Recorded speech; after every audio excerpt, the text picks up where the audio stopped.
They dumped him like trash on the side of Highway 85, a 70-year-old father staring at the dust as his own son's SUV disappeared with his grandchildren inside. Stranded at a gas station, he scrolled his phone and froze. Another elderly parent had posted about being abandoned at a rest stop, and now it was his reality. The sting wasn't just in the cruelty, but in the realization that his family thought he was helpless. They didn't know he still held the deed to the house they claimed as theirs.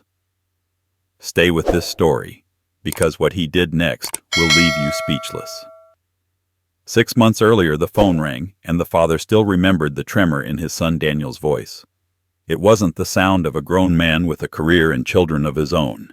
It was the same broken cry he had heard decades ago when Daniel was a frightened boy waking from nightmares. Back then, the father would rush to his son's room, sit on the edge of his bed, and stroke his hair until the sobbing slowed. Now the call came not from a child's bedroom but from a suburban house in Denver, and the words were sharp with panic. "Dad, we're in trouble," Daniel said. "Melissa lost her job, and with the kids' school fees and the mortgage, we might lose everything." His voice cracked on the word house, and the father felt his chest tighten the way it always had when his boy needed him. At 70 years old, he had believed those days were behind him. He had buried his wife 5 years earlier, mourned her in the quiet halls of their Phoenix condo, and slowly learned to build a life of his own. Retirement wasn't glamorous, but it was peaceful. He had his bridge club, his weekly book discussions, the occasional trip to see his sister in Colorado. He had built a routine of dignity and quiet pleasures. But one sound of his son breaking down was enough to unravel it all. He pressed the phone tighter to his ear, already calculating the savings he had tucked away from his wife's life insurance policy. "How much do you need?" he asked, though his voice was already heavy with resignation. "$80,000, Daniel whispered. "It would cover the missed payments and give us breathing room." "Dad, I hate asking. You're the only one we can turn to. The kids would be devastated if we had to move again." The father closed his eyes. Images rushed in uninvited. His granddaughter Sophie, 12, smiling with paint smudges on her hands after her first art exhibit. His grandson Noah, 8, sprinting across a soccer field, cleats tearing up the grass as he grinned with pride. He had missed too many milestones living states away. The thought of them losing their stability clawed at him. He could almost hear his late wife's voice, calm and steady, urging him to protect the children. "Don't let them suffer. Don't let them lose their home." He swallowed hard. "Don't worry, son. Family takes care of family." He said it firmly, even though a tremor of fear moved through him. Within a week, he had liquidated a portion of his retirement nest egg and wired the money. It wasn't a gift, not entirely. He had learned long ago that generosity without boundaries was an invitation for abuse. His late wife had taught him to always protect what little security they had. He called his lawyer and had papers drawn. The $80,000 was a loan repayable in 2 years with the house as collateral. Daniel looked surprised when presented with the agreement, but he signed, muttering, "Thank you, Dad, you're a lifesaver. We'll pay it back as soon as Melissa finds work." At first, everything seemed as it should. Weekly calls on Sundays, updates about Melissa's job search, stories about Sophie excelling in art, and Noah making the soccer team. Photos came often, snapshots of family dinners, birthday cakes, smiling children. The father printed them out and pinned them to his refrigerator, feeling proud that his sacrifice had preserved their happiness. But as weeks turned to months, the calls shortened. The photos stopped. Whenever he phoned, Daniel was distracted, Kurt always in the middle of something. Melissa no longer came to the line at all. "Is everything all right?" the father asked once, hearing the strain in his son's clipped tone. "Everything's fine, Dad. Just busy. Busy with work, busy with the kids. You know how it is." But he didn't know anymore. He was on the outside looking in. The ache grew when he suggested visiting for Noah's birthday. Daniel hesitated. "Actually, Dad, not the best time. Melissa's parents are coming. You know how cramped it gets. Maybe next month." Next month slipped by without an invitation. He asked about Sophie's art show. Another excuse. Melissa's sister was in town. The kids had too much homework. Every door he knocked on was shut gently but firmly in his face. He tried not to let it wound him. But late at night in his condo, staring at the empty chair where his wife once sat, he felt the sharp cut of exclusion. He told himself he was overthinking, that they were stressed, still catching up financially. But then came the slip. Sophie answered Daniel's phone one afternoon, her voice bubbling with excitement. "Grandpa, I miss you so much. When are you coming? Daddy keeps saying you're too busy, but I want to show you my room. We painted it purple." The father's heart clenched. Too busy. He hadn't been told about the painting, hadn't been told about her requests. Before he could answer, Daniel's voice cut in tight and urgent. "Sophie, give me the phone." "Hi, Dad. Sorry about that. She grabbed my phone while I was in the shower." Dad asked carefully, "What have you been telling the kids?" A pause. "Just, kids, they mix things up. Look, I'm late for a meeting. I'll call you back." He didn't. That night the father sat alone in his kitchen, the silence pressing against his ribs. Something was wrong. He could feel it in the way Daniel's words rushed, the way Melissa's presence had evaporated, the way his grandchildren's voices carried confusion. They were shielding him, but not to protect him. They were shutting him out. His instincts, honed from a lifetime of working construction, of spotting cracks in foundations, before walls collapsed, screamed that something was about to break. He stared at the legal folder on his counter, the signed agreement that said he still held power. He had thought he was rescuing his son. Now he wondered if he had only handed him a weapon. And so the bitterness of that memory burned even hotter when he sat in that lonely gas station on Highway 85, realizing that his own flesh and blood had abandoned him. 6 months ago he had answered his son's call like a dutiful father, softening at the sound of old childhood tears. Now the same man had driven off, leaving him to the mercy of strangers. The betrayal twisted like a knife. But beneath the pain something harder began to take shape. They thought they could erase him, discard him like yesterday's trash. What they had forgotten was that he was still the one holding the deed. He was not done, not by a long shot, and what he chose to do next would shatter every illusion his son and Melissa had built. The story was only beginning. The decision had not come easily, but once he made it, he moved with precision. The father sat at his small oak desk in Phoenix, the same desk where his wife once balanced the household checkbook, and stared at the stack of documents that represented nearly a lifetime of security. The late afternoons in his condo were usually filled with the quiet rhythm of a fan whirring, the smell of brewed coffee lingering, and the muffled sound of children laughing at the pool downstairs. That day the air was heavy, his pen trembling slightly as he signed away a portion of the life insurance his wife had left behind. $80,000. It wasn't just a number. It was the safety net she had woven for him, the cushion against the uncertainties of old age. Now he was unraveling it strand by strand to rescue a family that seemed determined to live on the edge of collapse. He told himself it was what she would have wanted. His wife had always believed in second chances, always believed in their son, even when Daniel stumbled. As he signed the withdrawal forms, he whispered her name under his breath, as though she might hear him and nod in approval. The money would keep a roof over the grandchildren's heads. It would buy stability, at least for a while.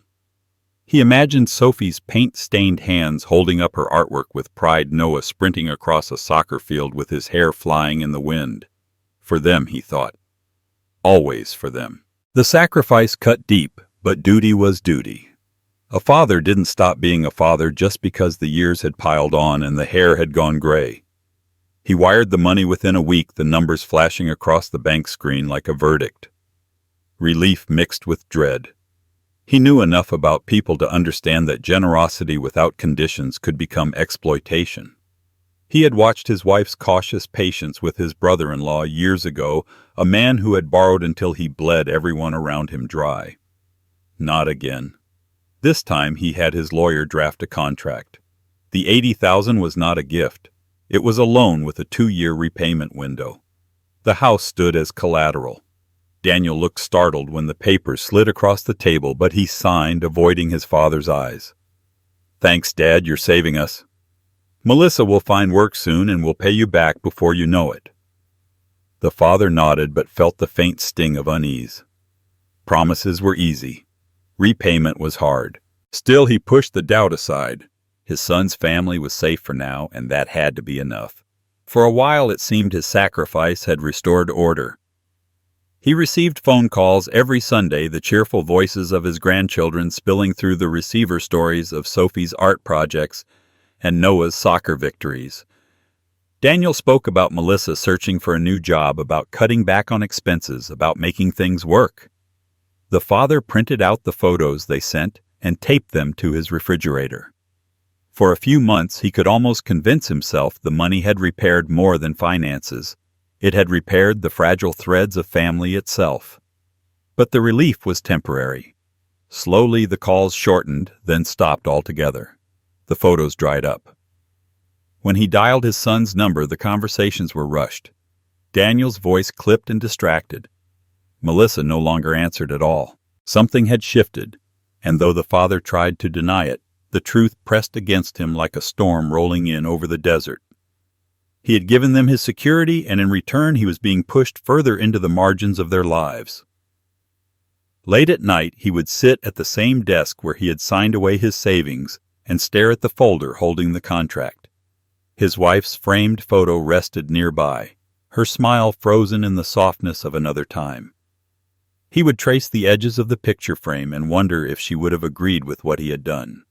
Was sacrifice still noble when it was used as a weapon against you? He tried to push the doubts down, but they clung to him, persistent as the Arizona heat. Daniel had once leaned on him with the pure trust of a child. Now as a grown man he seemed to lean only when there was something to be gained. The father's chest tightened whenever he thought about it. He had always believed that love and duty were intertwined, that you could not separate one from the other. But now he began to question whether he had confused love with obligation. Still, he told himself the loan was secured. The house was his safety net. If all else failed, he could call in the agreement. He would never truly be left destitute. That thought became his nightly comfort, the thread he held on to, as silence from his son's household stretched longer. When he closed his eyes, he imagined the deed to that house resting in his drawer like a hidden ace, a reminder that he was not powerless. The irony, of course, was that the very security he clung to was also the noose Daniel and Melissa would soon try to tighten around his neck. He had thought the money was a lifeline. He didn't yet realize it was the spark for a betrayal that would grow far darker. The sacrifice haunted him in ways he didn't expect. Simple things. Walking past the grocery store and putting back a steak he once would have bought without thought. Tightening his belt when bills came due, calculating his expenses, with the precision of a man half his age, reminded him of what he had surrendered. He lived modestly content with little, but now even that little was thinner. His bridge club friends joked about his frugality, but he smiled tightly, never admitting that $80,000 sat as a weight on his shoulders, invested not in his own comfort, but in the shaky promises of his son. Nights were the hardest. The condo was too quiet, his wife's absence a ghost in every room. He would lie awake wondering if she would have forgiven him for risking their safety, for a son who had grown distant. He wondered if she would have recognized the same patterns he had been too blind to see, and yet he held on to hope. He told himself Melissa would find work. Daniel would straighten out, the children would need him again. He imagined sitting at their dinner table, laughter echoing forgiveness unspoken but understood. He wanted to believe his sacrifice had meaning, but deep down a darker voice whispered that he had been played. He tried to ignore it, tried to silence it with memories of bedtime stories and scraped knees. But that voice grew louder each day the phone stayed silent. It told him that the money wasn't the only thing he had lost. He had given away his dignity too, and his son was learning how easy it was to take. The father's sacrifice had been an act of duty, a final gesture of a man who believed in family above all else. But as he sat alone in Phoenix, the legal folder still on his desk, he felt the edges of betrayal begin to cut. He didn't know yet how deep they would slice, how far Daniel and Melissa would go to erase him. But the day would come, and when it did, the $80,000 he thought had saved them would become the very weapon that destroyed the illusion of family once and for all. What happened next would make his sacrifice look less like love and more like the beginning of war. The father had learned long ago that generosity without boundaries was nothing but an invitation for ruin. He had watched men of his generation lose everything to sweet words and false promises, and he refused to follow them into that pit. So when he wired $80,000 to his son, he did not do it blindly. He walked into his lawyer's office with a steeliness in his voice, his hands clasped behind his back like a man marching into battle. He explained what he wanted in exact terms: a formal loan agreement legally binding with repayment due in 2 years. The collateral would be the house his son and Melissa so desperately wanted to keep. The lawyer raised an eyebrow as though to ask if he was sure about enforcing business terms on his own family. The father's reply was clipped, unshakable. Paper is the only thing that holds when trust begins to slip. When the document was ready, he drove to Denver to present it. The memory of that day lived sharp in his mind. Daniel looked startled when the folder slid across the polished kitchen table. Melissa glanced at it, her smile freezing her eyes, flicking quickly to her husband's face. "Dad, is this really necessary?" Daniel asked, his voice carefully measured. The father held his gaze. "Yes, it is. You asked for help. I gave it. This protects us both." Daniel hesitated, the silence stretching like a taut rope ready to snap, then picked up the pen. His signature scrawled across the page, reluctant but binding. Melissa pressed her lips together, saying nothing. When the father folded the papers and slipped them back into his briefcase, he felt a flicker of reassurance. His son might resent the formality, but resentment could not undo a signature. The contract was proof that he had not surrendered blindly. It was a shield slim as it might be against the storms he sensed on the horizon. Back in Phoenix, he kept the agreement locked in his desk drawer. Sometimes late at night, he would take it out and run his finger across the raised notary stamp. It was more than paper. It was the one tether keeping him from being completely at their mercy. He wanted to believe the contract would never be needed, that Daniel would make good on his promise, that Melissa would find work and stability would return. But another part of him, the part that had weathered decades of financial storms with his late wife, the part that knew how quickly desperation could turn into exploitation, whispered that this was the only reason he could sleep at all. Prudence, his wife had called it. She used to joke that he never gave away $1 without knowing how it might find its way back. He would smile at her, then never imagining that one day he would cling to that instinct like a lifeline. For months he told himself the papers were a precaution, nothing more. He wanted to believe his son's gratitude was real, that his family ties were stronger than contracts. Each Sunday call seemed to prove it: cheerful voices, stories of the grandchildren, polite updates about Melissa's job search. He kept those moments tucked close to his heart, even as the weeks stretched longer between them. The calls grew shorter, distracted, shallow. When he pressed for details, he got quick answers, vague promises, diversions. He told himself it was just the stress of rebuilding. But when his granddaughter accidentally revealed that Daniel had been telling the children their grandfather was too busy to visit, the contract in his desk drawer suddenly felt less like a precaution and more like a loaded weapon. He began to understand that love and duty alone would not protect him from the shadows creeping into his own bloodline. He replayed the moment of Daniel's hesitation at the kitchen table, the flicker of resentment in his son's eyes, Melissa's stiff silence. They had signed yes, but not with gratitude, only with necessity. And necessity could curdle into bitterness. He had seen it before: people taking kindness as an insult, resenting the very hand that fed them. In the quiet of his Phoenix condo, He realized the papers might be the only thing standing between him and betrayal. He hated that truth, hated that it was his own son who had driven him to it. But hate or not, it was real. He had done what he had to do. The wisdom of age was knowing that trust was fragile, but paper could not lie. And as much as he longed to believe Daniel's promises, he had already prepared for the day when promises would prove worthless. Even so, the father carried hope like a candle against the dark. He imagined Melissa landing a new position, the loan being repaid with interest, the contract closed and filed away as nothing more than a reminder of prudence. He dreamed of sitting at a family dinner table again, his grandchildren laughing, his son's face relaxed, his own heart unburdened. Hope was what kept him from becoming bitter too soon. But hope was also what blinded him to the signs he should have seen. He did not know then that the very shield he had drawn up would become the battlefield itself, that the house he used as collateral would ignite a war that would scorch every illusion of family left standing. The contract was meant to protect. What he didn't realize was that it also exposed the raw truth his son had already begun to see him, not as a father to love, but as a creditor to outmaneuver. And the day would come sooner than he dared to believe when Daniel would stop pretending otherwise. For a little while, the old man allowed himself to believe he had done the right thing. The phone calls came on Sunday afternoon, steady as clockwork, his son's voice lighter than before, Melissa's laughter audible in the background, the grandchildren shouting about soccer practice and art projects. Daniel spoke of Melissa sending out resumes of interviews that looked promising, of hope flickering back into their home. The father listened, nodding his chest, swelling with a quiet pride that almost felt like peace.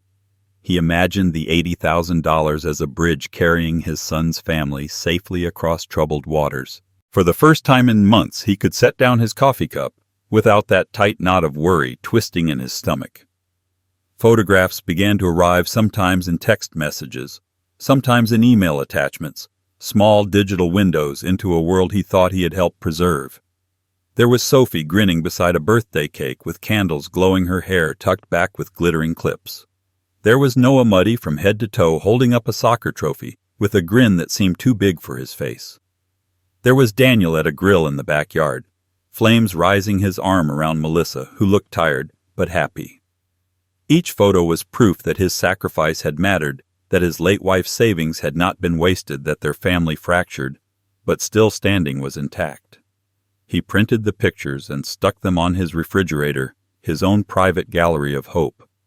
Nights grew less heavy. He sat on his balcony in Phoenix sipping whiskey, letting the desert heat wrap around him like a blanket. He thought about his wife, about the way she would have smiled to see the children thriving, about how proud she would have been that he stepped in when it mattered. He would talk to her photo sometimes, telling her the kids were safe, that the house was saved, that Daniel had signed the contract and everything would be repaid. The silence that followed was comforting, as though she approved from wherever she was. He carried that reassurance into his days. At his bridge club, when his friends grumbled about their own children being too busy to call, he offered soft advice. Give them time. They're under pressure. Family sticks together. He kept the details of the loan private, but inside he nursed the warm satisfaction of a man who had made the hard choice and been vindicated. He wasn't naive. He knew his son still had hurdles, but for the first time in years, he felt like the father Daniel needed him to be again. The weight of doubt had not disappeared, but it had retreated far enough for him to breathe. He bought a new set of books, planned a short trip to visit his sister, even allowed himself to joke again at the weekly dinners with neighbors. He moved through his days lighter, as though the world had confirmed he was not just an aging man in a quiet condo, but still the backbone of his family. Pride settled over him like a cloak. Pride that he had acted decisively. Pride that the grandchildren's smiles carried his fingerprints. Pride that his late wife's careful savings had not gone to waste. Every call, every photo, every small detail about Melissa's job hunt felt like bricks being laid back into place after a storm. He told himself the contract in his drawer was nothing more than a precaution. He told himself Daniel's gratitude was real. He told himself that trust was being rebuilt slowly but surely. He clung to those beliefs, polishing them until they shone.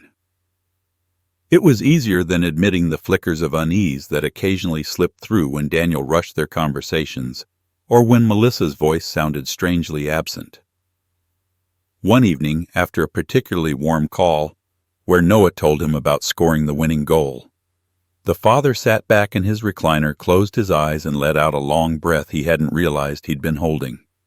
For the first time since signing away the money, he felt certain he had done the right thing.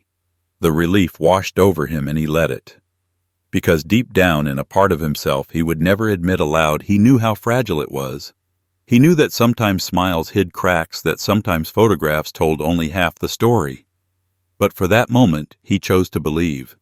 He chose to let the quiet pride outweigh the doubt. And yet, even as he drifted into sleep that night, the contract waited in the drawer of his desk, silent and patient. The paper carried no emotion, no pride, no reassurance. It simply existed, a reminder that hope was never enough, that trust alone was too fragile. He would not realize until much later how quickly those Sunday calls would shorten, how fast the photos would stop, how the grandchildren's laughter would be replaced with silence. For now, he allowed himself the illusion of peace. For now, he believed his sacrifice had saved them. But the illusion was already cracking, and the truth that would come next would hit him harder than he ever imagined. The distance crept in quietly at first, so subtle, he almost convinced himself it wasn't there. The Sunday calls that once stretched for an hour began to shrink. 15 minutes, 10, sometimes 5 hurried updates delivered between the clatter of dishes or the roar of traffic on Daniel's end. His son's voice carried an edge, now clipped, distracted, as if speaking to his father were an obligation to be ticked off a list rather than a conversation to savor. Melissa, once quick to chime in with laughter or anecdotes about the children, no longer came to the phone at all. She was always in the shower or running errands or helping Sophie with homework. After a while, her absence stopped being explained at all. The father noticed the rhythm shift. Where once Daniel would linger asking about Phoenix, about the old man's health, about the bridge games and books, now he was quick to hang up. "Dad, I'll call you next week. Okay, we're just heading out." And the line would go dead, leaving silence pressing into the condo like a tide rising against a levee. He would sit with the phone still in his hand, staring at the empty chair across the room, where his wife used to sit, and wonder when his son's voice had begun to sound like a stranger's. When he asked about visiting, the walls went up. For Noah's birthday in April, he had suggested flying to Denver. Daniel hesitated too long before answering. "Actually, Dad, this isn't the best time. Melissa's parents are already coming and the house will be packed. Maybe next month." Next month came and went. When he tried again asking about Sophie's art show, Daniel gave another excuse. Melissa's sister was staying with them. Then another. Daniel had work travel. The children had too much homework. Every offer he made to come see them was met with a neat, polite refusal, excuses stacked like bricks in a wall he hadn't realized was being built to keep him out.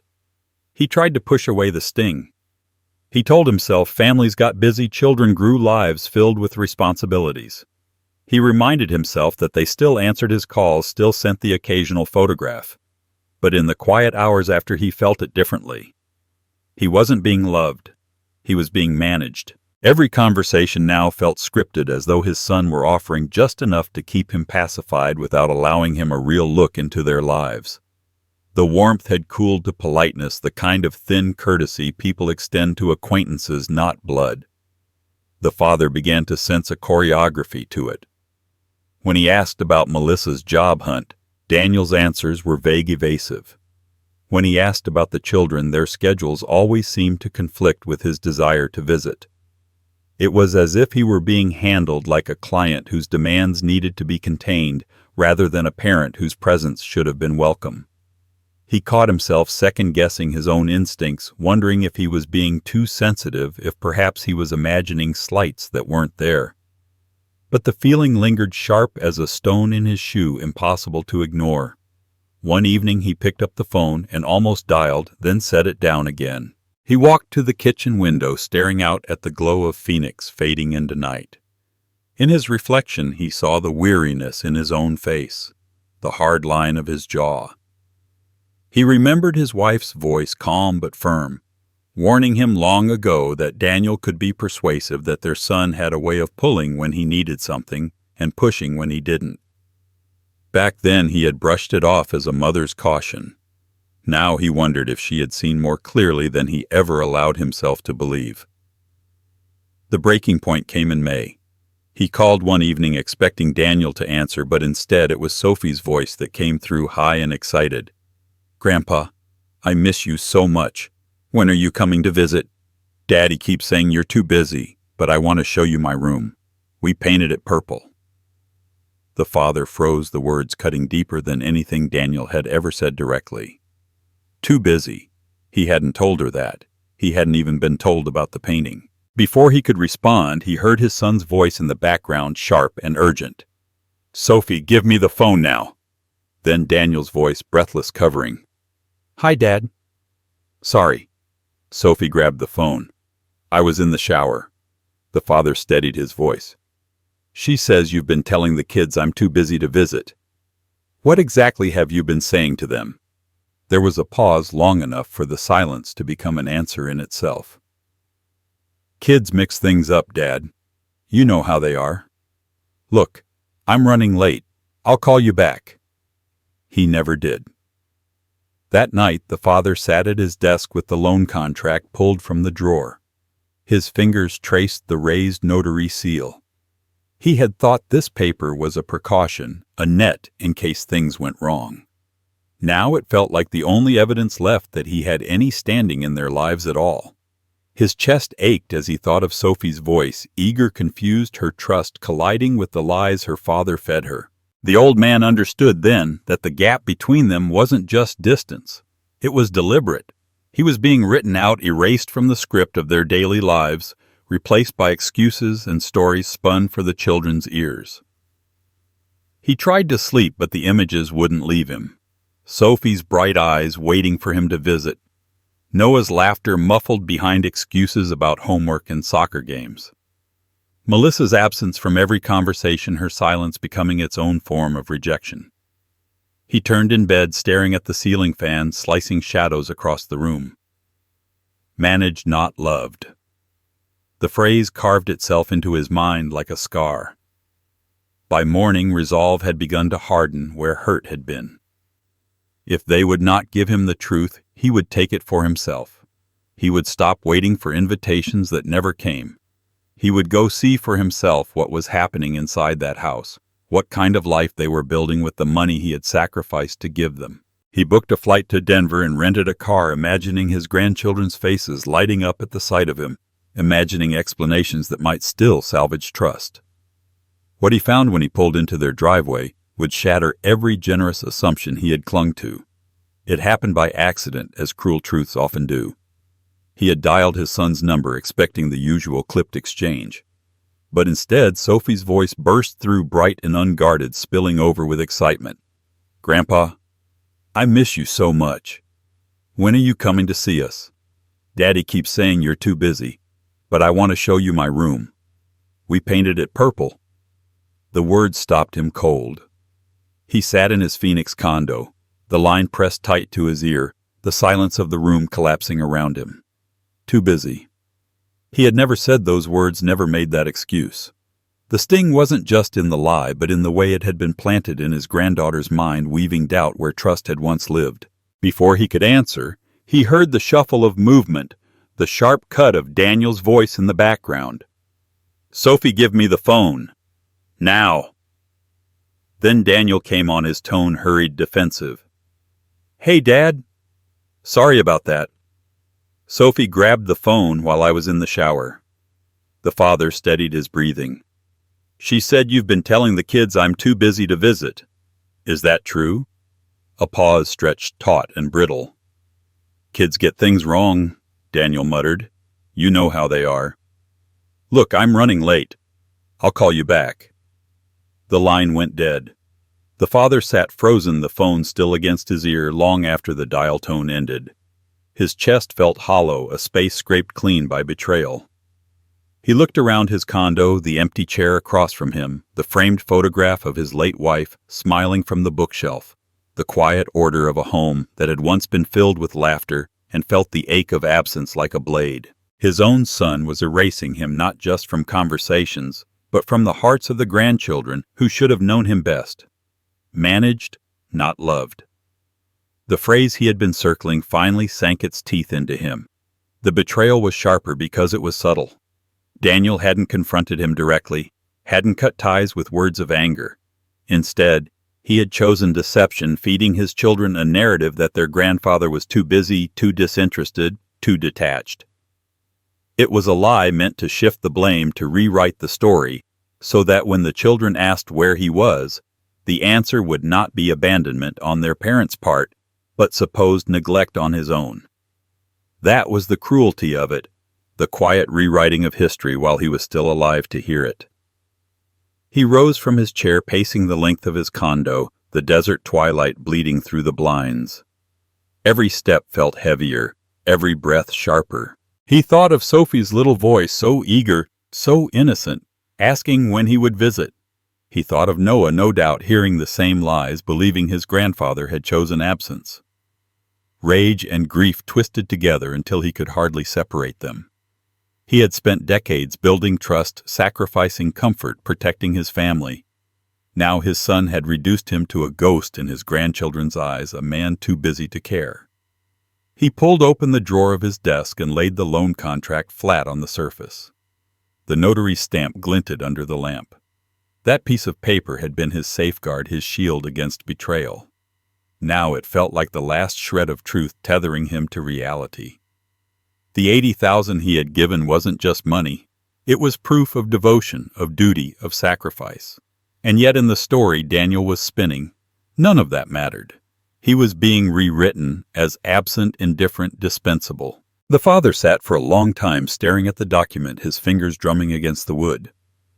Memories rose unbidden. Daniel as a child, clutching his hand after scraping a knee. Daniel's college tuition bills stacked high on the kitchen table. Daniel's wedding day, when he had given far more than he could afford, so his son could have the ceremony Melissa demanded. Every memory was layered with sacrifice, and every sacrifice had been met with entitlement. He had always believed time and love would soften his son's sharp edges. Now he saw those edges had only grown sharper, cutting him clean out of the family he had fought to hold together. The house in Denver, the one he had put up as collateral, lingered in his thoughts. He pictured its freshly painted walls, the laughter of children, the glow of warm dinners, all built on the foundation of his sacrifice. But the truth was simpler and colder. They were living comfortably while poisoning his name. Every brick of that house carried his fingerprints, but already they were scrubbing him out, pretending the foundation belonged only to them. He leaned back in his chair, the contract still under his hand, and realized something vital had shifted. The heartbreak was real, but beneath it another feeling stirred, something harder, colder. He had been generous. He had been cautious. He had been hopeful. None of it mattered now. The lies had crossed into his grandchildren's hearts, and that was unforgivable. He could endure being shut out by his son, even by Melissa's cold indifference. But Sophie and Noah. To have them believe their grandfather had chosen absence was a wound that could not be ignored. Outside, the desert sky deepened to black stars, pricking the silence with cold light. The father whispered his late wife's name as though she might guide him, as though she might tell him what to do next. But the room stayed silent, save for the ticking of the old clock on the wall. He closed his eyes, letting the weight of betrayal sink into him fully. When he opened them again, the grief was still there, but it was framed by something steadier. A resolve was beginning to form, quiet but immovable. He turned off the lamp and left the contract on the desk, the stamped seal catching the last sliver of light. He did not yet know exactly how, but he knew this: the lies could not go unanswered. He could not allow his grandchildren to grow up believing he had abandoned them. If Daniel and Melissa wanted to erase him, they had underestimated the man who had built their safety with his own hands. They had mistaken caution for weakness, love for blindness. And soon, very soon, they would learn just how wrong they were. Because betrayal is one thing, but betrayal that poisons the innocent hearts of children is something else entirely. And a father who has been stripped of dignity is capable of rewriting the story in ways they would never see coming. He booked the ticket without warning, the decision solidifying in the silence of his Phoenix condo after too many nights staring at the contract on his desk. If Daniel wouldn't give him the truth, he would take it for himself. The flight to Denver felt longer than it was, every mile heavy with suspicion. He pictured his son worn down, Melissa struggling, the children in need. He tried to believe the stories he had been fed, but the knot in his gut refused to loosen, and by the time the plane touched down, he already knew the answer would cut deep. The rental car crunched into the driveway at dusk, and what he saw made his throat tighten. Gleaming in the fading light sat a brand-new BMW, its paint catching the sunset like a blade. The car was spotless, showroom perfect, the kind of purchase no family drowning in financial ruin could justify. He stood there with his hand on the door, staring, the weight of disbelief pressing down on him. $80,000, his savings, his wife's last act of security for him. And here it was gleaming in the driveway of the house he had been told was in danger of collapse. Inside, the glow of chandeliers spilled through the windows. He could hear laughter, clinking glasses, the hum of voices that carried no trace of worry. He walked to the porch, each step measured, and peered through the half-open blinds. Melissa stood in the dining room arranging roses in a crystal vase, her hands moving with the ease of someone preparing for celebration, not survival. The table behind her gleamed with polished silver fine china and wine bottles with labels he recognized as expensive. It wasn't the picture of a family clawing their way back from desperation. It was theater, a carefully staged illusion. He knocked once sharp, and the sound cut through the laughter inside. The door opened moments later, Daniel standing there in a crisp shirt, no trace of strain on his face. Surprise flickered for only a second before he plastered on a smile. "Dad, you didn't tell me you were coming." The father studied him, his eyes narrowing. "I thought I'd check in, see how things are." Daniel shifted, blocking the view into the house with his body. We're fine. Busy. Melissa's in the middle of something." From behind him came Melissa's voice, light and careless, calling for another bottle of wine. The father tilted his head, catching a glimpse past Daniel's shoulder. Guests in tailored suits and evening dresses mingled around the dining room, glasses, raised plates filled with hors d'oeuvres. He felt the sharp crack of disillusionment. They hadn't just recovered, they were thriving. Thriving on money he had stripped from his own safety net, money he had been told was necessary to keep his grandchildren from losing their home. The betrayal didn't shout. It whispered, insidious, curling around him like smoke. Daniel tried to usher him back onto the porch. "Dad, this isn't a good time. We'll talk tomorrow. Let me call you." The father didn't move. His eyes dropped to the gleaming BMW again, then to the flicker of crystal and polished silver inside. He thought of Sophie's small voice over the phone saying her father told her grandpa was too busy. He thought of Noah hidden away behind excuses about homework. He thought of Melissa's silence on every call. The puzzle pieces locked into place, and what they formed was ugly. He forced a smile, thin and sharp. "Looks like you're doing better than you let on." Daniel's jaw tightened. "We're managing. It's complicated. Complicated." That word, tossed like a shield, rang hollow. Complicated didn't buy luxury cars. Complicated didn't pay for caviar and wine. Complicated didn't set a table with crystal roses while the man who funded it all ate alone in a Phoenix condo. The father stepped back slowly, his eyes sweeping the house one last time. He saw Melissa glance toward the door, her hand brushing Daniel's arm as if to hurry him away. Guests inside laughed, the sound hollow in his ears. He nodded once, controlled. "Enjoy your evening," he said, his voice flat. Daniel opened his mouth, but no words came. The father turned, walked down the steps, and crossed the driveway. His reflection caught in the polished metal of the BMW, a distorted image of an old man who had been fooled. Back in the car, he gripped the steering wheel until his knuckles whitened. His chest ached with a mix of rage and clarity. Every suspicion he had tried to bury had clawed its way to the surface, undeniable. They hadn't just taken his money. They had taken his trust, his sacrifice, and twisted it into fuel for their own indulgence. He had thought the contract would protect him. Now he saw it for what it really was, a fuse waiting to be lit. The father sat in silence for a long time before starting the engine. His eyes lingered on the glowing windows one last time, the sound of distant laughter spilling into the night. He pulled away slowly, gravel crunching under the tires, each turn of the wheels carrying him further from the illusion he had once believed. By the time he reached the dark stretch of highway, his mind was no longer clouded by confusion. The truth was clear, sharp, and merciless. They thought he was powerless. They thought he would swallow their lies, accept their excuses, and disappear quietly into old age. But what they didn't know was that he had already begun to see the cracks in their perfect facade. And once a builder sees a crack, he knows how to bring the whole structure down. What he chose to do next would not just remind them of the contract they signed, it would remind them of who they had underestimated. He tried again the next morning, still clinging to the shred of hope that last night's glimpse of crystal vases and luxury cars had been a misunderstanding. He called Daniel and asked if he could take Sophie and Noah to lunch, just a simple afternoon with their grandfather. Daniel's answer came too quickly, too smooth. "They've both been invited to birthday parties today. You know how it is." The father pressed, suggesting tomorrow instead, but Daniel cut him off. "Tomorrow's no good either. They're busy with school projects."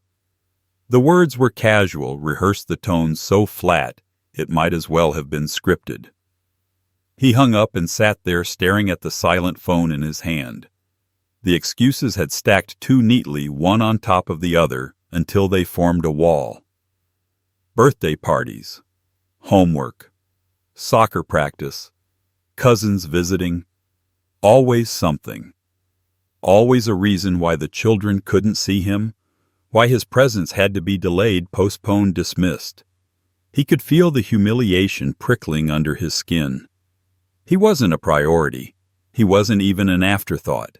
He was an inconvenience to be managed with careful lies. That evening he drove past their house again. Through the blinds he caught glimpses of the children darting through the living room, their laughter carried faintly on the air. They were home. Not at a party, not buried in schoolwork, not anywhere but right there under the same roof. His throat tightened. He realized then that the lies weren't meant to spare him, they were meant to erase him. Each excuse was a deliberate cut, trimming him out of their lives like an unwanted figure cropped from a photograph. Back at the hotel, he poured himself a glass of water and sat at the desk staring at the blank notepad in front of him. His reflection stared back from the darkened window lines etched deeper in the lamplight. He thought about the contract folded in his briefcase, about the $80,000 that had bought him not gratitude but silence. It wasn't just exclusion anymore, it was erasure. They weren't waiting for him to fade, they were actively cutting the thread themselves. The bitterness rose like bile. He had worked his whole life, built homes with his hands, saved every dime with his wife, so there would be security in their final years. He had answered his son's desperate call without hesitation, sacrificing what should have protected him in old age. And now the reward for that sacrifice was to be treated as though he didn't exist. Worse, to be painted as the one too busy, too indifferent, too absent. He could almost hear Melissa's voice feeding that story to the children, gentle and poisonous, reshaping their memories, until they believed their grandfather had chosen not to be there. He clenched the pen in his hand until it nearly snapped. Humiliation pressed heavy on his chest, but beneath it, something colder began to stir. If they thought they could erase him with polite lies and staged indifference, they didn't understand who they were dealing with. He had built lives from the ground up, brick by brick, and he knew just as well how to dismantle what had been built. Families were no different from houses cracks ignored would widen until the whole foundation gave way. He folded the notepad shut and leaned back, the bitterness cooling into resolve. They could make excuses. They could shut the door. They could poison the children's hearts with lies. But paper didn't lie. The contract sat in his briefcase, undeniable, unshakable. It gave him leverage they couldn't explain away with birthday parties and homework. They had forgotten that. They had mistaken his silence for weakness, his patience for blindness. The father rose, pacing the small hotel room, the shadows of the blinds cutting across his face like bars. He thought of Sophie's eager voice on the phone, of Noah's laughter muffled behind excuses, of Daniel's calm but false assurances. They were building a world without him in it, a stage where he no longer existed. But they had underestimated the man who had taught Daniel to ride a bike, who had worked double shifts to pay for college, who had stood at his wife's grave and sworn to keep their family intact. He poured the untouched water back into the sink and stared at his reflection once more. The bitterness had burned itself into something harder, something steady. They could erase his name from their conversations, from their children's memories, but they couldn't erase his hand from the foundation of their lives. That house stood because of him, and one move from him could pull it out from under them. He went to bed that night, but sleep didn't come. The excuses played over and over in his mind, each one sharper than the last. Birthday parties, school projects, too busy tomorrow, too busy always. By dawn, the decision was forming, clear and merciless. If they wanted a world without him, he would give it to them, but on his terms, not theirs. And when the erasure was complete, when the house they had claimed as their own slipped from their fingers, they would remember the man they had tried to bury in excuses. Because ghosts don't vanish quietly when they hold the deed in their hands. What came next would remind them that even silence has teeth. The hotel room was dim, the curtains drawn tight against the Denver night, but the father sat upright in the hard-backed chair by the desk, staring at the faint reflection of his own face in the dark window. His chest still carried the weight of humiliation, but it no longer burned with the raw sting of grief. It had cooled into something sharper, heavier, a blade forged in silence. The laughter he had overheard in that house, the crystal vases, the polished BMW, it all replayed in his mind, every detail hammering home a single truth. They hadn't needed him. They had used him. They had carved him out of the story and left him in the margins, thinking age made him blind, thinking love made him weak. He whispered into the quiet, his voice low and deliberate. "I may be old, but I'm not powerless." The words lingered steady, undeniable. His hand rested on the folder in his briefcase, the loan contract pressed flat within it, the notary stamp like a brand. That piece of paper was more than ink and signatures. It was leverage. It was the one thing they had underestimated when they believed they could paint him as irrelevant. They thought his sacrifice was a gift, one they could swallow and forget. They had ignored the fine print, the promise he had demanded, the collateral that stood against their comfort. He rose from the chair and paced the narrow length of the room, the thin carpet muffling his steps. His late wife's voice drifted in his memory, calm but unwavering, reminding him of the nights they sat at the kitchen table, counting every dollar, making every choice with care. She had taught him that wisdom was not in grand gestures, but in foresight. That paper in his bag was foresight. It was the rope that tethered them to him, no matter how far they tried to push him away. He imagined Daniel's face if the truth were forced onto him, imagined Melissa's brittle composure shattering when the house she flaunted slipped through her fingers. They believed he was just an aging man in Phoenix, too far, too tired, too broken to fight back. But he had spent his life building, laying foundations that lasted decades. And a builder always knew how to dismantle what he had built. The bitterness in his chest shifted, hardening into resolve. He wasn't driven by revenge alone. It was about reclaiming his dignity, about showing his grandchildren that their grandfather had not abandoned them, that the story whispered into their ears was a lie. They would know one day who had truly held the family together, who had given when others only took. They would know their grandfather had teeth, even if he waited until now to bear them. He stopped at the desk and opened the briefcase, pulling out the folder. His fingers traced the edges of the contract, the embossed seal catching the faint glow of the lamp. He read the signatures again, letting each letter settle into him like armor. 2 years to repay. Collateral: the Denver house. They had signed without hesitation, too desperate at the time to consider what it meant. Now they had grown comfortable, careless, believing the old man wouldn't use it. Believing he would fade quietly. He closed the folder and set it aside, his jaw tight. "They think they used me," he murmured. "They'll learn soon enough." The words weren't bitter anymore. They were calm, precise, a blueprint forming in his mind. He thought of the moment he would place the papers on a lawyer's desk. The call that would shake Daniel out of his illusion of control. He thought of Melissa, her hands arranging roses in a crystal vase, watching it all slip away, because they mistook his silence for surrender. He turned off the lamp and let the darkness settle around him. Sleep didn't come, but he didn't need it. His body might have been 70 years old, worn by years of work and grief, but his will had sharpened to something younger, something relentless. He had been erased from their dinners, their photographs, their stories, but he would write himself back in. Not as the doting father they thought they could manipulate, but as the man who could end their charade with a single move. The night stretched long, the city outside humming faintly, but inside that room the old man sat steady, patient, already planning. He knew foundations. He knew how they cracked, how they gave way when pressure was applied in the right place. They had built their new life on his back, and they had forgotten who had laid the first stone. Now he would remind them. By morning, the decision was no longer just a thought. It was a vow. They wanted him gone, erased, forgotten.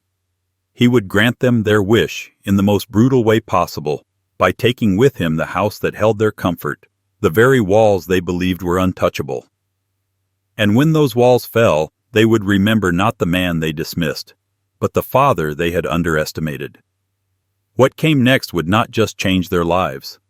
It would dismantle them piece by piece, until they finally understood that a man stripped of love and dignity is the most dangerous kind of builder, because he knows exactly where to start when it's time to bring the house down. Life has a way of testing the strength of our bonds, especially within families. This story is not just about betrayal. It is about the danger of giving blindly without protecting yourself. The father's love for his son was genuine, but he also understood that love does not mean abandoning wisdom. By securing a legal agreement, he reminded us that even in moments of compassion, we must safeguard our dignity and future. For many older adults, the lesson is clear. Generosity should never come at the cost of your own security. Family is precious, but trust must be matched with responsibility. Protecting what you've built is not selfish. It is survival. It ensures that sacrifices made over a lifetime are honored rather than exploited. At the same time, the story is a call to reflect on what kind of legacy we leave for our children and grandchildren. One of truth, fairness, and respect, not manipulation and lies. If this story resonated with you, share your thoughts in the comments. Have you ever faced a moment where protecting yourself meant saying no, even to family? Don't forget to subscribe for more stories that reveal the hidden lessons behind life's toughest trials.